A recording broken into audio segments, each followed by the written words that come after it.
आज डेट है 21 अगस्त 2022 और आज की करंट अफेयर की क्लास में आप सभी लोगों का स्वागत है। देखते हैं आज की जो महत्वपूर्ण सुर्खियां हैं, जो करंट अफेयर परीक्षाओं की दृष्टि से महत्वपूर्ण हो सकते हैं, उनके बारे में तो जानेंगे। हाल ही में कौन सा देश सैनिटरी प्रोडक्ट की फ्री करने वाला दुनिया का पहला देश बन गया है। और 30 अक्टूबर से 6 नवंबर 2022 तक दूसरे उत्तर पूर्व ओलंपिक खेल 2022 का आयोजन कहां पर किया जाएगा। हाल ही में चर्चा में रहा लैंगिक हेनिपा क्या है। और 13 अगस्त 2022 को किस नदी पर दुनिया का सबसे ऊंचे पुल के गोल्डन जॉइंट का उद्घाटन किया गया है। और जानेंगे अंतर्राष्ट्रीय क्रिकेट को अलविदा कहेंगे झूलन गोस्वामी। जो झूलन गोस्वामी है वह अंतर्राष्ट्रीय क्रिकेट को छोड़ने वाली हैं, यानी संन्यास लेने वाली हैं। और जो है मनीषा कल्याण के बारे में बात करेंगे। और चंद्रमा पर चुने गए हैं 13 स्थल जहां उतारे जा सकेंगे अंतरिक्ष यात्री। और चीन के जासूसी पोत को लेकर चिंतित ना हो भारत, ऐसा कहा है वहां के जो है पर्यटन मंत्री श्रीलंका के, उन्होंने। और तैरने वाले पत्ते से स्वच्छ ईंधन का निर्माण किया जा सकता है, इसके बारे में देखेंगे। और देश में कितनी जो पंजीकृत इलेक्ट्रिक वाहन अब तक सड़कों पर चल रहे हैं, उनके बारे में जानेंगे। और देखेंगे INSV Tarini port Louis Mauritius के लिए रवाना हुई है। और संक्रामक वायरस लंपी स्किन की चपेट में कई राज्यों के मवेशी, तो इन सभी चीज़ों के बारे में जानेंगे। तो पहले चलिए हम देखते हैं संक्रामक वायरस जो है लंपी स्किन की चपेट, यानी जो ये लंपी डिजीज़ है या स्किन से संबंधित एक खतरनाक बीमारी है जो कि मवेशियों में होता है। मवेशी जानवर में सबसे ज़्यादा जो देखने को मिला है वह गाय में देखने को मिला है। अब इसका जो है विस्तार धीरे धीरे अन्य राज्यों तक फैल गया है। पहले तो जो था यह केवल राजस्थान तक ही था, राजस्थान में देखने को मिला था, वहाँ पर सबसे पहले यह केस आया था। लेकिन अब धीरे धीरे जो है इसके केस उत्तर प्रदेश तक भी फैल गए हैं और अन्य राज्यों में भी धीरे धीरे इसके जो केस हैं फैलते हुए जा रहे हैं। और यह वायरस यानी स्किन वायरस खतरनाक स्तर पर पहुंच गया है। यह देश के ज़्यादातर राज्यों में फैल चुका है। इससे संक्रमित दुधारू पशुओं का जो दूध सूखने लगा है और प्रभावित राज्यों में 50% तक पशुओं के बीमार होने का अनुमान है। इस वायरस से होने वाले रोगों के इलाज की कोई दवा भी नहीं अब तक बनाई जा सकी है। और डॉक्टर BN त्रिपाठी ने बताया कि लंपी स्किन नामक वायरस के प्रकोप की सूचना जो है 24 राज्यों से प्राप्त हुई, यानी देश के जो 24 राज्य हैं वहां से इसकी सूचनाएं अब मिलना प्रारंभ हो गई हैं।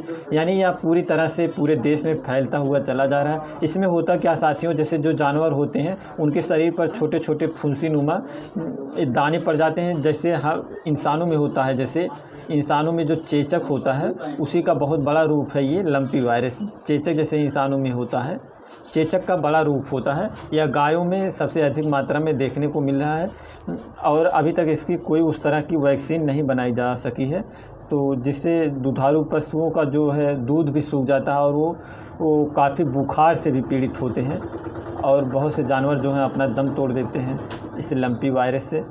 तो इसे याद रखिएगा, यह जो है लंपी स्किन वायरस है एक, जो कि मवेशी जानवरों में पाया जाता है।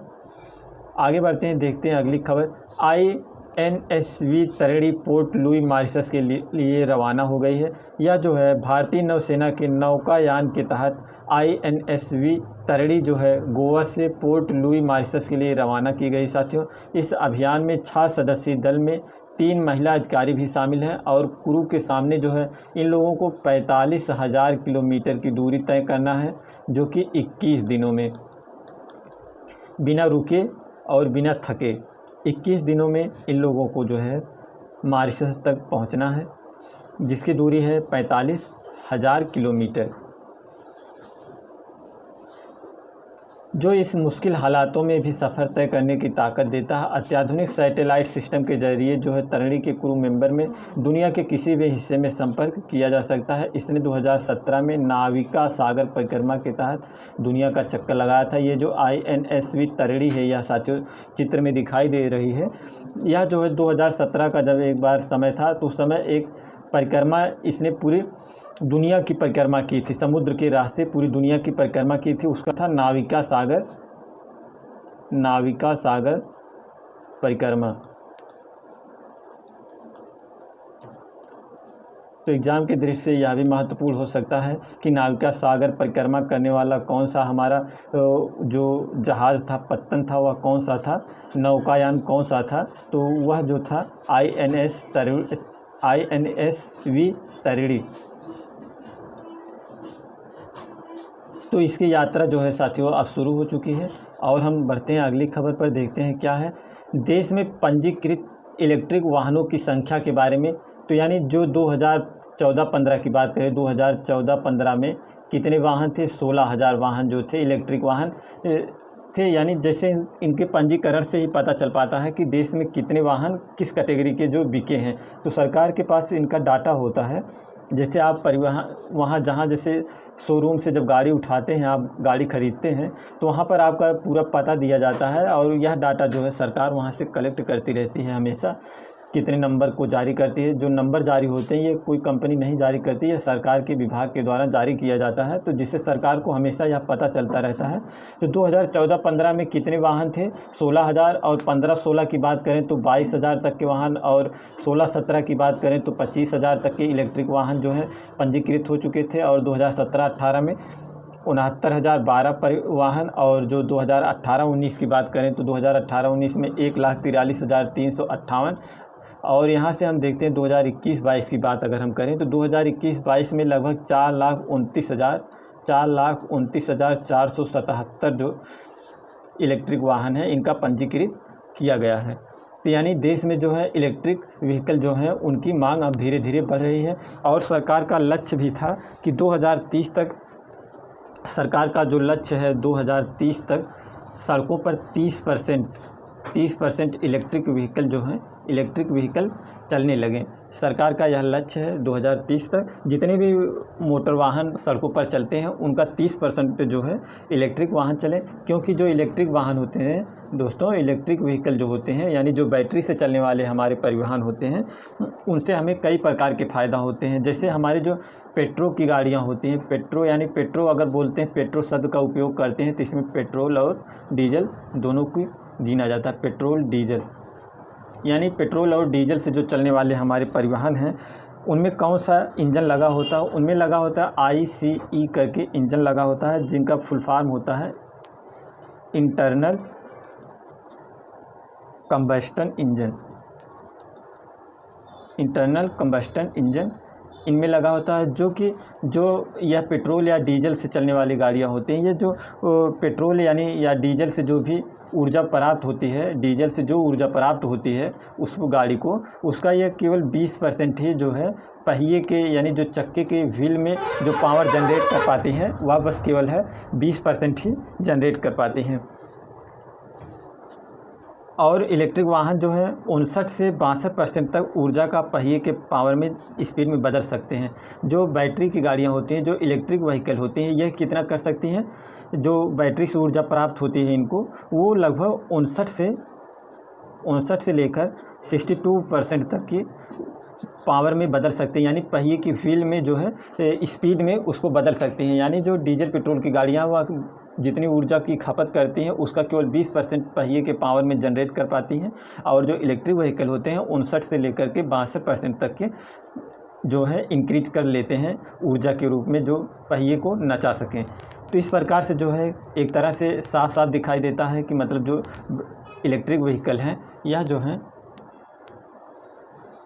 जो है दोस्तों काफ़ी डीजल पेट्रोल के अपेक्षा जो है सुगम होते हैं। और इनमें जो है सर्विसिंग की भी समस्या नहीं होती। इनमें उस तरह का मोबिल वगैरह इंजन का सब तामा झामा नहीं होता। एक मोटर लगा होता है और बैटरी से चलता रहता है, और ज़्यादा सर्विसिंग चार्ज भी नहीं इनका आता है इलेक्ट्रिक व्हीकल का।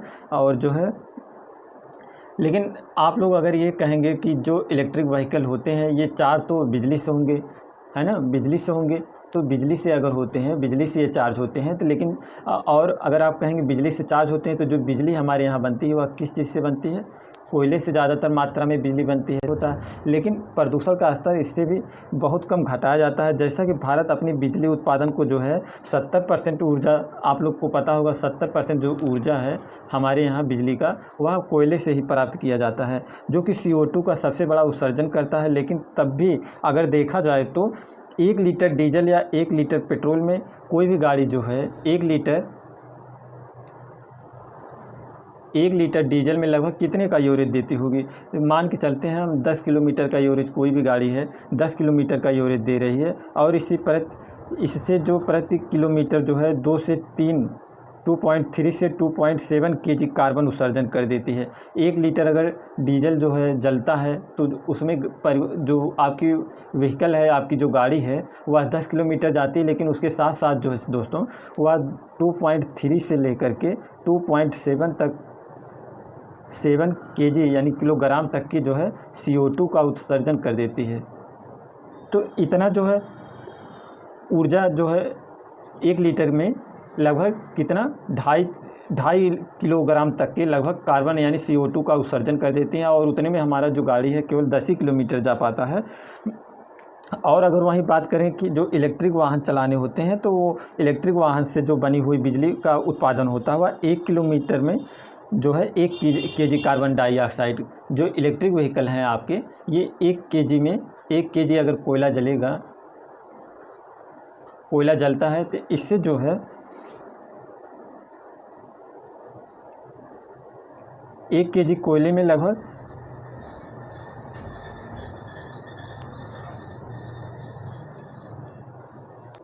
ये जो 1 kg कोयला है इसमें जो है उनकी अपेक्षा में इलेक्ट्रिक वाहन जो है वह 10 ही जाती हैं, तो यह लगभग 15 से 18 तक का दे सकती हैं उतने कोयले में। तो फिलहाल सब कुछ मिला करके जो है इलेक्ट्रिक व्हीकल काफ़ी उपयोगी हो सकते हैं हमारे लिए। बढ़ते हैं आगे, देखते हैं अगला सवाल। तैरने वाले पत्ते से स्वच्छ ईंधन का निर्माण किया जा सकता है। हाल ही में प्रकाश संश्लेषण की प्रक्रिया के द्वारा विज्ञानियों यानी जो वैज्ञानिक हैं उनको ऊर्जा के नए स्रोत विकसित करने के लिए प्रेरित कर रही है। ब्रिटेन में कैम्ब्रिज विश्वविद्यालय के वैज्ञानिकों ने ऐसे तैरते हुए कृत्रिम पत्ते विकसित किए हैं जो सूर्य के प्रकाश और पानी से स्वच्छ ईंधन उत्पन्न करते हैं। ये जो कैम्ब्रिज विश्वविद्यालय के छात्रों ने, वहाँ के वैज्ञानिकों ने मिल करके एक ऐसा पत्ता बनाया है जो जल में है साथियों। जल में रखने पर भी वह बिजली का उत्पादन करता है और सौर ऊर्जा से भी बिजली का उत्पादन करता है। तो जैसे मान लेते हैं हम कोई तालाब है, इसमें यह पत्ता जो है रख दिया जाता है तो यह जो है नीचे जल से भी ऊर्जा प्राप्त करके जो है बिजली बनाएगा और ऊपर जो हमारी सनलाइट पड़ेगी, इस पर सनलाइट पड़ रही है इस पर, उसके माध्यम से भी जो है यह बिजली का उत्पादन कर सकती है। तो कृत्रिम पत्ते सूर्य के प्रकाश और पानी से स्वच्छ ईंधन उत्पन्न करते हैं। इनका उपयोग जो है समुद्र में किया जा सकता है। तो समुद्र में बड़े स्तर पर ऐसे प्रोजेक्ट लगाए जा सकते हैं। जैसे कि हम देखते हैं जो हमारे सौर प्लांट लगते हैं या जो है काफ़ी जगह ले लेते हैं, तो इनसे भी कुछ अच्छा बेटर हो सकता है। तो ये जो तैरने वाले पत्ते से स्वच्छ ईंधन बनाया जा सकता है। खैर अभी ये बहुत दूर की बात है, बस केवल मिल गया तो हम कहीं बता देते हैं थोड़ा। चलिए देखते हैं अगला सवाल आगे। चीन के जासूसी पोत को लेकर चिंतित ना हो भारत। भाई साहब, भारत जो है इन दिनों ऐसी कूटनीति एक बार बनाया कि मतलब जो चाइना का एक पोत वाहन है यानी नौकायान है, बहुत बड़ा, यहाँ पर चित्र में दिखाई दे रहा है, जिसका नाम है युआन वांग 5।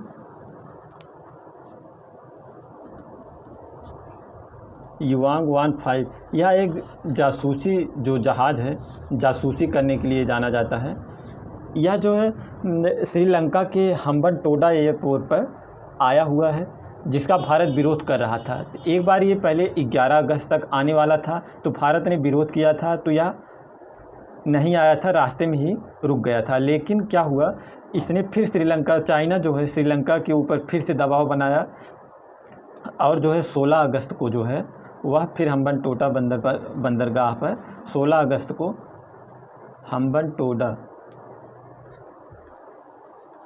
हम्बनटोटा बंदरगाह जो है यह श्रीलंका का है, लेकिन जो चीन है चीन ने 99 साल के लिए इसको लीज पर ले लिया है। और चीन जो है श्रीलंका को इसी तरह से अपने कर्ज के जाल में फंसा करके जो है उसको पूरी तरह से बर्बाद कर चुका है।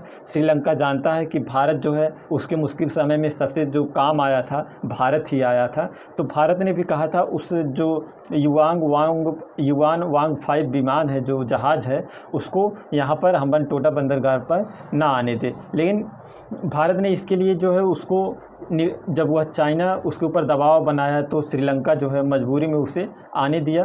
तो श्रीलंका भी जो है दो यानी चक्कियों के बीच में काफ़ी अच्छी तरह से पिस रहा है। अगर इधर पक्ष लेता है तो भारत नाराज़ हो जाता है, उधर लेता है तो चाइना नाराज़ हो जाता है। तो इस प्रकार की उसके पास समस्याएं हैं।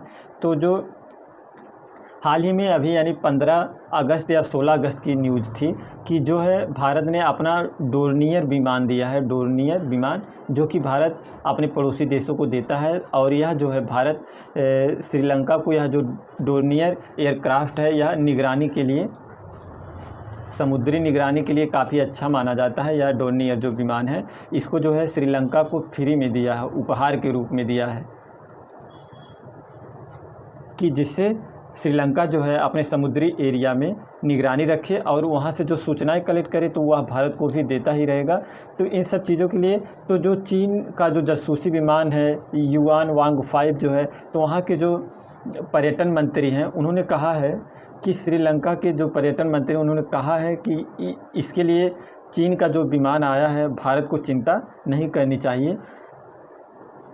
भारत सरकार ने इसे लेकर चिंता जताई थी, लेकिन यह जो है कोई बड़ा कूटनीतिक मुद्दा नहीं है। इसे लेकर जो है श्रीलंका के राष्ट्रपति रानिल विक्रमसिंघे और विदेश मंत्री लगातार भारत के प्रधानमंत्री नरेंद्र मोदी एवं विदेश मंत्री एस जयशंकर के संपर्क में थे। हमारे देश के वर्तमान स्थिति से भारत अच्छी तरह से परिचित है। चीन ने श्रीलंका में काफ़ी निवेश कर रखा है। चीन के बैलिस्टिक एवं सैटेलाइट ट्रैकिंग युआन वांग 5 शिप को श्रीलंका सरकार ने 16 से 22 अगस्त तक जो है अपने दक्षिणी प्रशांत के बंदरगाह तक आने की अनुमति इस शर्त पर दी है कि वह देश के विशिष्ट आर्थिक क्षेत्र के भीतर स्वचालित पहचान प्रणाली के चालू रखेगा और इसके जल में कोई भी वैज्ञानिक अनुसंधान नहीं करेगा। ये जो हमने पढ़ के सुना है ये वहाँ के पर्यटन मंत्री जो हैं उन्होंने कहा है। जो पर्यटन मंत्री हैं उनका नाम है हैरिन फर्नांडो ने ऐसी बात कहा है।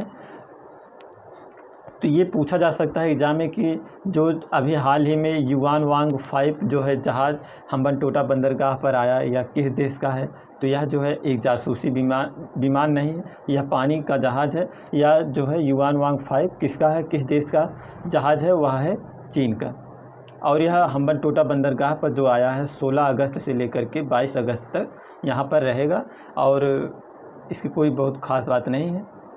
इसकी जो ख़ास बात है ये आवाज़ सुन सकता है, लगभग 720 किलोमीटर तक की आवाज़ें सुन सकता है।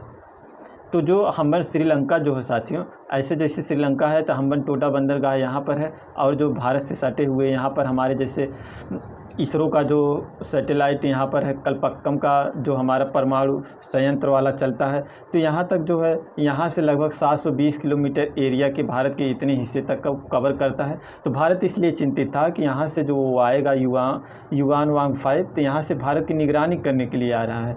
लेकिन चाइना भी बोला था कि हम ऐसा कार्य करने के लिए नहीं आ रहे हैं और श्रीलंका भी यही भरोसा हमेशा बार बार दिलाता रहा हमें। तो खैर इसकी कोई बात नहीं। चलिए हम आगे बढ़ते हैं, देखते हैं अगले सवाल को। चंद्रमा पर चुने गए 13 स्थान जहां उतर सकेंगे अंतरिक्ष यात्री, ऐसा बताने वाला जो है नासा ने बताया है। हम इसे पढ़कर सुनाते हैं। अमेरिकी अंतरिक्ष एजेंसी नासा ने चंद्रमा के दक्षिणी ध्रुव के समीप ऐसे 13 स्थान की पहचान की है जहां लैंडिंग की जा सकती है। तो नासा ने चंद्रमा पर 13 ऐसे जगहों को सूचित किया है जहां पर बता रहा है कि यहां पर लैंडिंग करना जो है सुगम होगा, यानी आसान होगा। नासा 2024 में आर्टेमिस प्रोग्राम के तहत चंद्रमा पर अंतरिक्ष यात्रियों को भेजने की तैयारी कर रहा है। नासा का जो है एक आर्टेमिस नाम का प्रोग्राम चला रहा है। आर्टेमिस प्रोग्राम के तहत जो है साथियों, आर्टेमिस प्रोग्राम के तहत उसने 2024 तक लक्ष्य रखा है कि वह अंतरिक्ष यात्रियों को चंद्रमा पर भेजेगा रहने के लिए। चुने गए स्थानों में से हर एक में आर्टेमिस 3 के लिए कई संभावित लैंडिंग स्थल हैं। यह चंद्रमा की सतह पर क्रू को उतारने वाला पहला आर्टेमिस अभियान होगा। पहली बार महिला भी चंद्रमा पर कदम रखेंगे। आर्टेमिस अभियान जो है विकास विभाग के डिप्टी एसोसिएशन एडमिनिस्ट्रेटर मार्क किरोचिस ने कहा है, इन स्थानों के चयन का अर्थ यह है कि अपोलो के बाद पहली बार चंद्रमा पर मनुष्यों को भेजने के लिए यह लंबी छलांग लगाने के करीब है। यह पहले के अभियानों के विपरीत होगा। अंतरिक्ष उन अंधेरे क्षेत्रों में प्रवेश करेंगे जहां इससे पहले कभी कोई खोज नहीं की जा सकी है। तो याद रखिए आर्टेमिस प्रोग्राम के तहत जो है ये अमेरिका की कंपनी है नासा, जो स्पेस कंपनी है, तो वह 13 स्थानों की खोज की है। कोई इसमें बहुत ख़ास बात नहीं है यह भी। चलिए आगे बढ़ते हैं, देखते हैं अगले सवाल पर। अंतर्राष्ट्रीय क्रिकेट को अलविदा कहेंगी झूलन गोस्वामी। अंतर्राष्ट्रीय क्रिकेट से महिला खिलाड़ी हैं यह साथियों, महिला खिलाड़ी हैं। महिला खिलाड़ी जो हैं झूलन गोस्वामी, यह अंतर्राष्ट्रीय क्रिकेट से संन्यास लेने वाली हैं। इनकी उम्र जो है 39 वर्ष हो गई है। तो यह जो है झूलन गोस्वामी 3 मैचों की सीरीज़ के लिए भारत की 17 सदस्यीय टीम में शामिल किया गया है। यह मैच खेलने जाएंगी कहाँ से कहाँ, इंग्लैंड के बीच, और भारत और इंग्लैंड के बीच जो मैच होने वाला है, भारत और इंग्लैंड के बीच जो मैच होगा 24 सितंबर को, तो उस दिन ये वो मैच खेलेंगे। उसके बाद इनका जो है मैच अंतिम होगा। और जो है झूलन गोस्वामी क्रिकेट में, महिला क्रिकेट में सर्वाधिक विकेट लेने वाली तेज़ गेंदबाज भी हैं।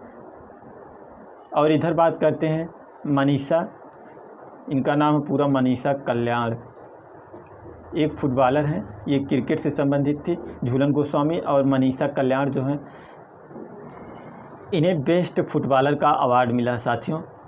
बेस्ट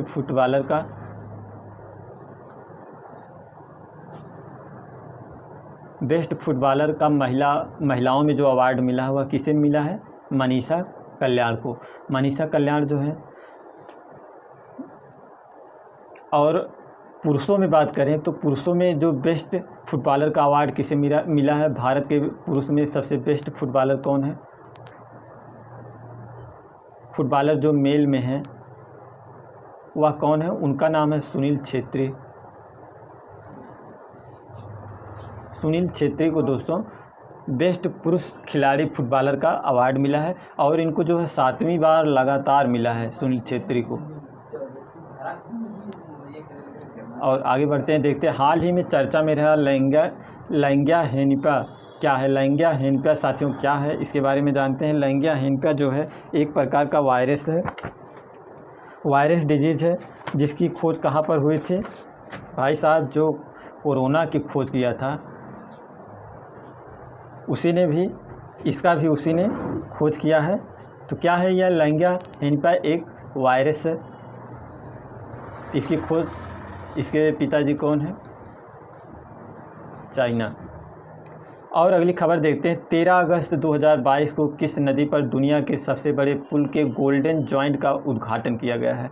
तो कौन सा पुल है, यानी कौन सी नदी है जिस पर ये गोल्डन जॉइंट का उद्घाटन किया गया है?